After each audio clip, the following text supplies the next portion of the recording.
Christmas நல்வாழ்த்துக்கள். And இந்த வருஷம் புத்தாண்டு பிறக்க போகுது. 2025 வருஷம் புத்தாண்டு வாழ்த்துக்களும் சொல்லிக்கிறோம். புத்தாண்டில் நமக்கு பொங்கல் மாத்திரம்தான் இருக்கு. அதனால புத்தாண்டு வாழ்த்துக்களும் கிறிஸ்மஸ் வாழ்த்துக்களும் ஒரு சேர உங்கள் அனைவருக்கும் குறித்தாக.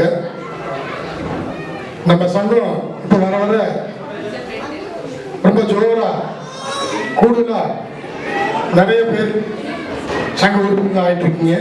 ரொம்ப சந்தோஷம். இந்த வியன்னால ஒரு காலத்தில் ஒரு 10 பேர் 12 பேர் தான் இருந்தோம் 90களில். இப்போ பார்த்தா அந்த 10 வந்து 100 மடங்கு ஆயிடுச்சு.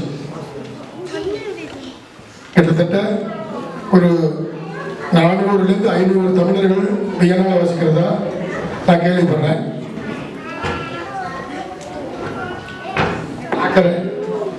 நிறைய பேர் இருக்கீங்க. ரொம்ப சந்தோஷமா இருக்கு. ஏன்னா நாங்கள் ஆரம்பிக்கும் போது ஒரு சின்ன குரூப்பாக வந்து ஒருத்தர் சமைச்சிட்டு வந்து இங்கே உட்காந்து அவங்கவுங்க சாப்பாடு சாப்பிட்டு ஒரு குழந்தைகள் எல்லாம் ஒன்றா விளையாடி இருந்தாங்க. அப்புறம் கொஞ்சம் கொஞ்சமாக 2011 வரலும் இழுத்துட்டு வந்துட்டு 2011க்கு மேலே தான் நம்ம சங்கத்தை ரெஜிஸ்டர் பண்ணி வியன்னால தமிழ் சங்கம்னு ஒன்று ஆரம்பித்தோம்.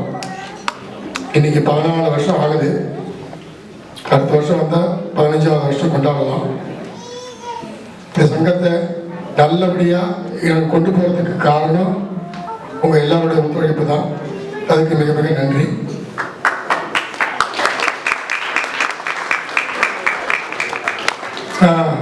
தீபாவளி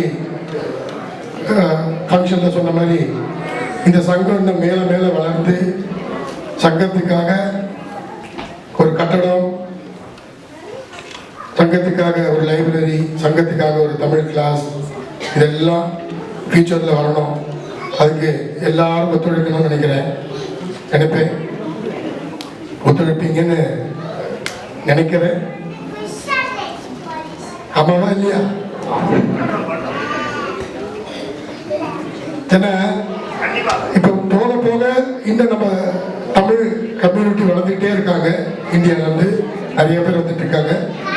இந்த ஆஸ்திரேலியாவில் நம்ம தமிழர்களோட பங்கு ஒரு 1% கண்டிப்பாக இருக்கும். அந்த 1% 5% மாற்றுறது உங்கள் கையில் இருக்கு. மாற்றுவீங்க.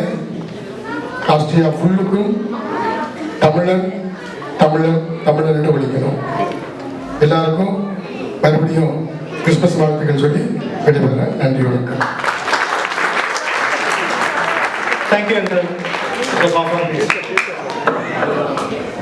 Now I would like to